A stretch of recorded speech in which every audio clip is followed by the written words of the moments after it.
मैं तो इंतजार कर रहा हूं कि ईडी के सामने अगली सुनवाई में राहुल गांधी ये ना कह दें कि जी मेरी भी याददाश्त चली गई है, क्योंकि अभी एक नया फैशन शुरू हो गया देश के अंदर और गांधी परिवार का ये देश युगों युगों तक ऋणी रहेगा कि अगर वो इस टेक्नोलॉजी को जनता के सामने बता दें कि मात्र 50 लाख रुपए खर्च करके कैसे 2000 करोड़ बनाए जा सकते हैं। तो राहुल गांधी जी, इस चैनल के माध्यम से मैं आपसे अनुरोध करता हूं कि कृपया ये जो नेशनल हेराल्ड वाली केस स्टडी है, मैं चाहता हूं कि देश के IIM के अंदर ये पढ़ाई जाए, मैं चाहता हूं कि देश के बड़े बड़े मैनेजमेंट इंस्टीट्यूट के अंदर पढ़ाई जाए। इन्होंने अमित शाह के साथ क्या किया? अमित शाह को आज ये जो है बड़े बड़े शब्दावली का प्रयोग करते हैं। अमित शाह ने कभी उफ नहीं की। नरेंद्र मोदी को इन्होंने जो है SIT के सामने 10-10 घंटे इन्होंने बिठाया। नरेंद्र मोदी ने तो कभी उफ नहीं की। वो एक इतने बड़े राज्य के मुख्यमंत्री थे। राहुल गांधी ईडी के सामने पेश हुए और 8 घंटे की पूछताछ के बाद फिर एक बार ईडी ने राहुल गांधी को बुलाया और जिस तरीके से कांग्रेस के नेता प्रदर्शन कर रहे हैं, उनकी जो हताशा है वो दिखाई दे रही है, बौखलाहट भी दिखाई दे रही है। एक तरफ कहा जाता है कि राहुल गांधी के खिलाफ षड्यंत्र है, केंद्र सरकार के इन केंद्रीय एजेंसियों का इस्तेमाल कर रही है, तो वहीं दूसरी तरफ इस तरीके की हताशा या फिर ये जो हड़बड़ाहट है ये क्यों दिखाई दे रही है कांग्रेस के बाकी नेताओं में? देखिए, आपके चैनल के माध्यम से मैं देश की सरकार को अनुरोध करता हूं कि एक ऐसा कमीशन बनाया जाए जिसमें एक तरफ से आलू, दूसरी तरफ से सोना निकालने वाली योजना को राष्ट्रीय योजना करार दिया जाए।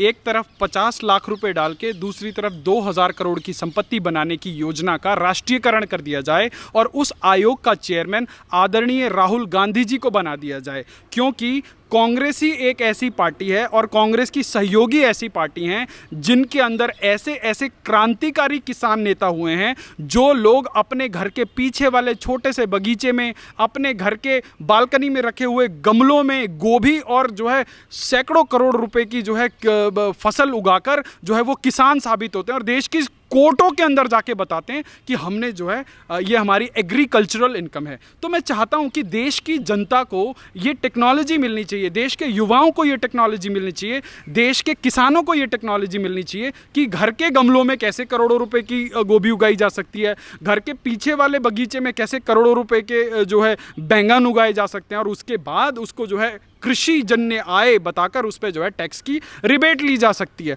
और उसके अलावा उसके ऊपर अतिरिक्त सब्सिडियां लेके जो है सरकारी पैसों पर ऐश की जा सकती है।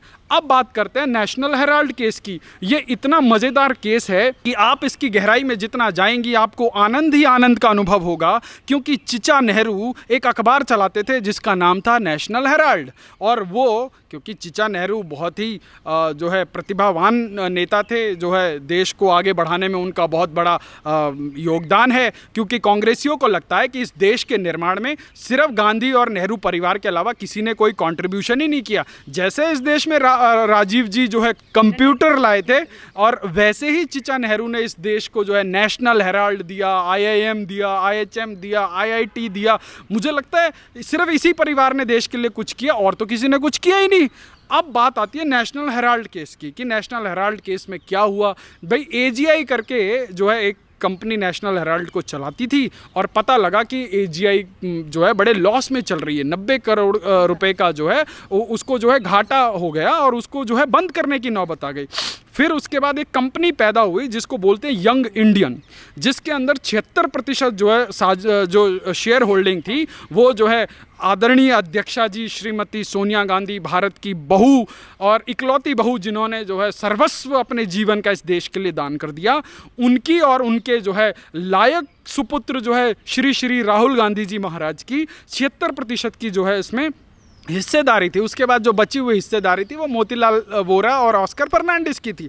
अब यंग इंडिया ने जो है AGI को उबारने का प्रयास किया। अब आप सोचिए कितनी ज़बरदस्त यहाँ पे मुझे लगता है कि कुछ परिवार जो है देश के कानून और देश के संविधान के ऊपर होते हैं, मतलब उनको हर चीज़ की छूट है, वो कुछ भी कर सकते हैं कि AGI के लॉस को जो है कोप अप करने के लिए जो है कांग्रेस पार्टी लोन देती है, 90 करोड़ का जो है लोन देती है। फिर मतलब आप सोचिए किस प्रकार से जो है पूरे के पूरे शेयर ट्रांसफ़र कर लिए जाते हैं। मतलब हर चीज़, कानून, संविधान, सब धत्ता से भी वे भी भाड़ में जा रहे। भाई माता जी की पार्टी है, माता जी की कंपनी है, उनके परिवार का वो जो चाहे करें।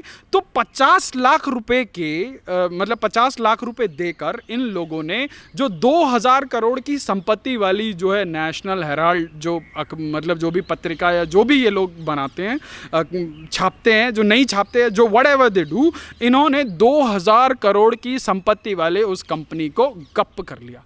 अब आप बताइए, क्या देश की जनता को या देश के युवा एंटरप्रेन्योर्स को ये टेक्नोलॉजी होनी चाहिए कि नहीं होनी चाहिए? क्या देश के किसान भाइयों को या जो युवा हैं जिनको खेती किसानी के लिए प्रेरित करना चाहिए, क्या राहुल गांधी को और राहुल गांधी की पार्टी के बहुत वरिष्ठतम जो है नेता पी चिदम्बरम जी और उन्हीं की पार्टी के सहयोगी जो शरद पवार जी हैं या उनकी बेटी सुप्रिया सूले जी हैं, क्या उन लोगों को वो तमाम टेक्नोलॉजी देश के युवा उद्यमियों, युवा किसानों के साथ साझा करनी चाहिए कि नहीं करनी चाहिए?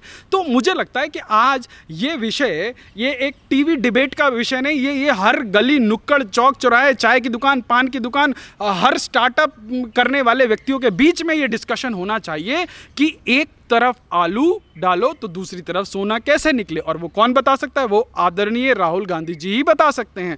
और 50 लाख रुपए की इन्वेस्टमेंट से 2000 करोड़ की संपत्ति कैसे हथियाई जाए, ये टेक्नोलॉजी भी गांधी परिवार के चश्मो चिराग ही बता सकते हैं। तो मुझे लगता है कि कांग्रेस पार्टी को पूरे देश के अंदर जो है कुछ ऐसे वर्कशॉप चलाने चाहिए जिसमें राहुल गांधी जी के ओजस्वी जो है इस प्रकार के उद्बोधन हो, युवा लोग उसमें आए, इस चीज़ को समझे। क्योंकि मोदी सरकार तो कुछ नहीं कर रही। भाई कोविड हो गया, कांग्रेस के अनुसार देश की जो है अर्थव्यवस्था गर्त में जा रही है। भले ही हम जो है 3 ट्रिलियन 5 ट्रिलियन की बात कर लें, भले ही हम वर्ल्ड की 4th लार्जेस्ट इकॉनमी की बात कर लें, राहुल गांधी और उनके प्यादों के हिसाब से तो देश बर्बादी में जा रहा है।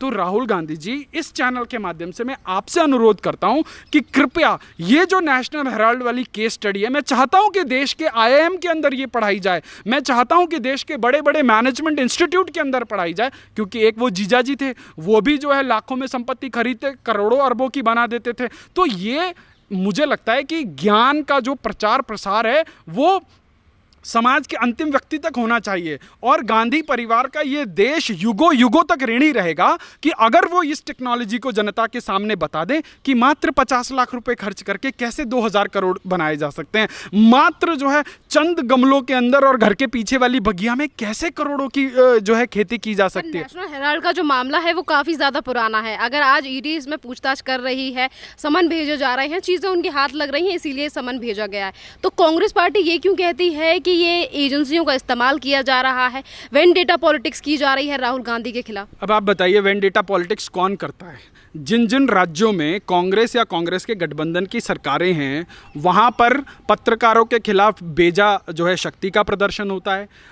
एनकाउंटर स्पेशलिस्ट को लगा के देश के बड़े बड़े प्रतिष्ठित जो है पत्रकारों को घर से उठा लिया जाता है। महाराष्ट्र के अंदर इनकी महा वसूली अघाड़ी की सरकार है। किसी भी जो है भाजपा नेता के पीछे पुलिस लगा दी जाती है। उनके घरों, एक युवा नेता हैं मोहित कंबोज, जिन्होंने इनकी नाक में दम कर रखा है, इनके हर रोज़ भ्रष्टाचार के खुलासे करते हैं। उनके घर को जो है ढाने की जो है तमाम जो है नोटिसेस ये BMC का दुरुपयोग करके करते हैं।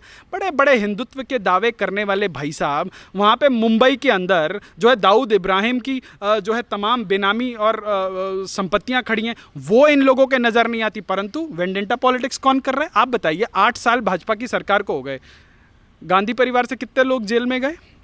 आज देश की जनता जानना चाहती है इन्होंने अमित शाह के साथ क्या किया। अमित शाह को आज ये जो है बड़े बड़े शब्दावली का प्रयोग करते हैं। अमित शाह ने कभी उफ नहीं की। नरेंद्र मोदी को इन्होंने जो है SIT के सामने 10-10 घंटे इन्होंने बिठाया। नरेंद्र मोदी ने तो कभी उफ नहीं की। वो एक इतने बड़े राज्य के मुख्यमंत्री थे। वेंडेटा पॉलिटिक्स किसने की? देखिए, जब आप किसी की तरफ एक उंगली करते हैं ना, तो जो है बाकी की 3 उंगलियां आपकी तरफ करती हैं, इशारे करती हैं। जब आपने ताउम्र अपने सत्ता की हनक का दुरुपयोग किया, और आज भी जब आपकी सत्ता नहीं है तब भी जहां जरा मरा आपका इकोसिस्टम काम कर रहा है, आप वही कर रहे हैं, तो आपको लगता है कि सामने वाला भी यही करेगा। देखिए, आज देश के अंदर एक सुशासन चल रहा है, आज देश विकास के पथ पर अग्रसर है, और भ्रष्टाचारियों का इस देश की राजनीति में, इस देश के सिस्टम में कोई स्थान नहीं है। आज अगर ये कांग्रेस के लोगों को लगता है कि जाए ना, सुप्रीम कोर्ट के अंदर जाएं, हाई कोर्ट के अंदर जाएं, तो हर बात पे मुंह उठा के कोर्ट के अंदर चले जाते हैं। इनके पास तो एक से एक बड़ा जो है वकील बैठा है, चाहे वो अभिषेक मनु सिंघवी ले लो, चाहे पी चिदम्बरम ले लो, सलमान खुर्शीद ले लो, कपिल सिब्बल तो पार्टी छोड़ के चले गए, ठीक है, उनको राज्यसभा की सीट कहीं और से मिल गई तो उधर चले गए। तो इतने बड़े बड़े वकीलों की फौज है, जाते क्यों नहीं कोर्ट के अंदर? क्यों? कोर्ट में जाएंगे तो फिर वहां कपड़े फटेंगे। सर, राहुल गांधी से 50 क्वेश्चन पूछे गए थे, खुद आज फिर से एक बार राहुल गांधी पेश हुए ईडी के सामने। मैं तो इंतजार कर रहा हूं कि ईडी के सामने अगली सुनवाई में राहुल गांधी ये ना कह दें कि जी मेरी भी याददाश्त चली गई है, क्योंकि अभी एक नया फैशन शुरू हो गया देश के अंदर कि जब जब ईडी पूछेगी तो जाके बोल दो कि जो है हमारी याददाश्त चली गई। तो मुझे लगता है कि थोड़ा सा देश के कानून को स्ट्रिंजेंट होना चाहिए। आज कोई एक आम आदमी अगर कोई छोटा सा गुनाह कबूलता है तो उसकी पूरी ज़िंदगी खराब हो जाती है, और ये नेता लोग हज़ारों करोड़ का घपला कर लेते हैं। आज देखिए, वो एक चारा घोटाला में सजायाफ्ता आदमी आज वो मसीहा बना घूम रहे, जो है बेल पे बाहर है। आप सोचिए, मतलब आप जनता के टैक्स के पैसों के ऊपर खुली लूटमार मचा रहे हो, आपने हज़ारों करोड़ रुपए गटक लिए। अरे भाई, देश की जनता जानना चाहती है कि जरा से मतलब एक साधारण से पारिवारिक पृष्ठभूमि से उठकर आज ऐसा कौन से उद्योग चलते भाई लालू के परिवार के जो हज़ारों करोड़ की संपत्ति है। आज सोनिया गांधी और राहुल गांधी देश को बताएं कि भाई उनके कौन से उद्योग चलते हैं जो हज़ारों करोड़ की प्रॉपर्टी है। भाई देखिए, देश के अंदर सिस्टम है ना, ये इनकम टैक्स डिपार्टमेंट भी चिचा नेहरू लाए, सारे डिपार्टमेंट चिचा नेहरू लाए, भारत का निर्माण ही चिचा नेहरू ने किया। तो भाई, जिस भारत का निर्माण चिचा नेहरू ने किया, जिस इकोसिस्टम को चिचा नेहरू ने बनाया, उसी को जाके बता दे कि हमारी इनकम इस वजह से है। भाई, जब दुरुपयोग हो रहा है तो आप बताएं ना, जब आपके मन में कुछ काला ही नहीं है, जब आप बिल्कुल पाक साफ हैं, गंगा जल की तरह साफ हैं, तो आप उन एजेंसीज को जाके बताएं कि भैया ये ऐसे हुआ, ये ऐसे हुआ। जब आपने कोई नियम ही नहीं तोड़ा है, आपने कोई गलत काम ही नहीं किया है, तो आप डरते क्यों हैं? क्योंकि आपने अपने कार्यकाल में अपनी सत्ता का बेजा दुरुपयोग किया है। आपने अपने आप को हमेशा देश के संविधान और कानून से ऊपर रख के आपने काम किया, और आज आपको उसका फल भुगतना पड़ रहा है।